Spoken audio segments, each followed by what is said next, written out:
Howdy, with this video I want to go over the graphic novels. You're going to be starting to read this over spring break probably, and that's only a couple of weeks away. So if you haven't ordered your book, you need to, or if you haven't made other arrangements to find your book, you need to do that.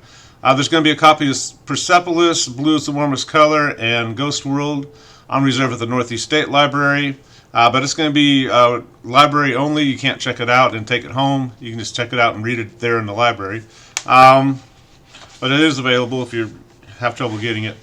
But I want to go over them one by one just real quickly so you can kind of see what you're getting into. If you want to come by my office and look at them in more detail, or if you want to look at those three in the library, obviously they're there for you. You might also try your local library. Graphic novels are kind of becoming an interesting growth thing within libraries. I needed a better word. Anyway, the first one, Persepolis, covers the coming of age of a young girl in 1979 Iran, right in the middle of the Islamic Revolution. If you were alive then and in America, you probably think of it in terms of the Iran hostage situation that eventually kind of brought down Jimmy Carter's presidency and helped Reagan come to power. But this has nothing to do with that. This is about her kind of trapped in this situation, showing the changes that are taking place. Not always in a positive light for sure. But you can kind of see there's some violence within the book and some adult themes, obviously.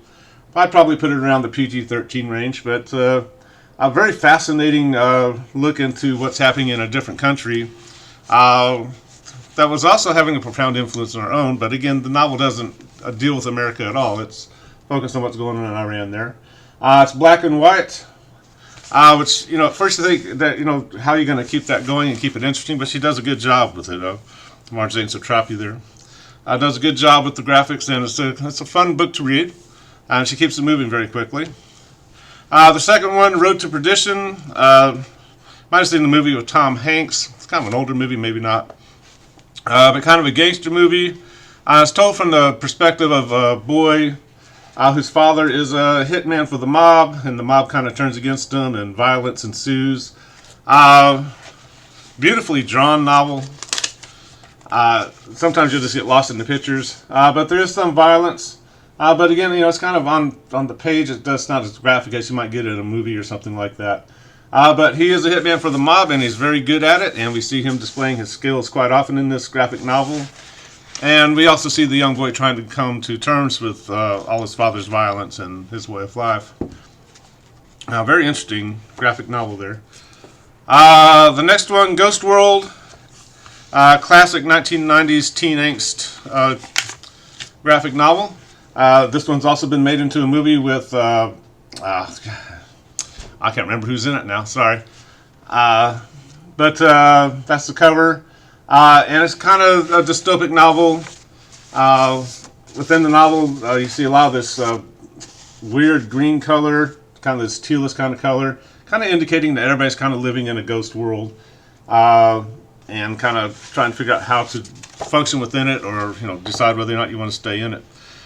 This one, the movie's rated R, the book's kind of rated R.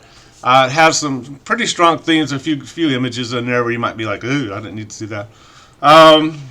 But it can be funny at times, but also you might get kind of annoyed with Enid and Becky.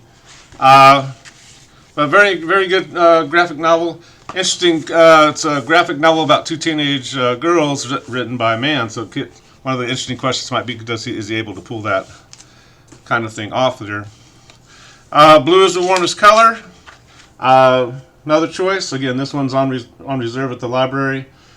This one, it's a coming-of-age story about a young French lesbian woman coming to terms with her sexuality and her identity, and she finally finds someone who can help her with that. Beautifully drawn.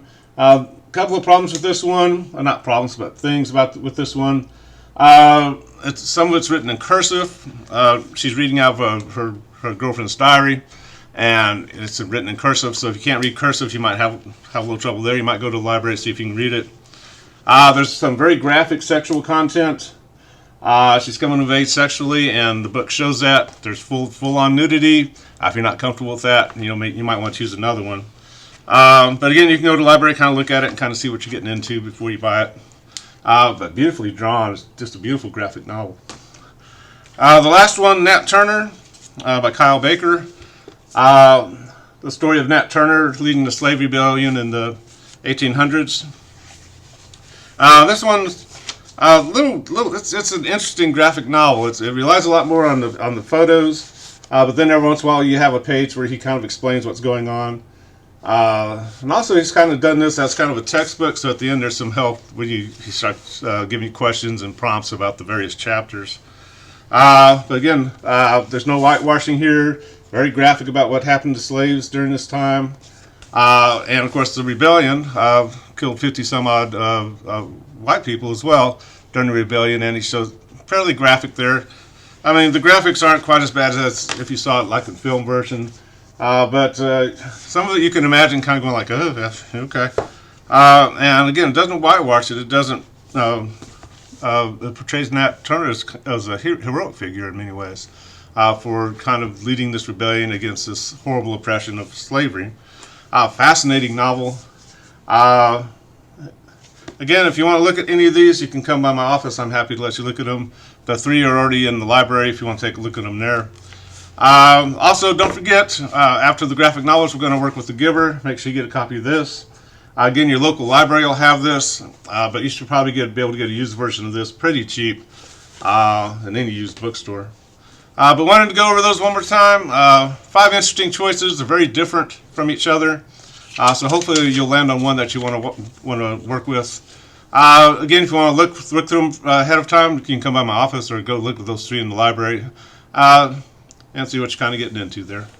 If you have any questions about it, be sure and let me know. We'll talk to you later. Bye-bye.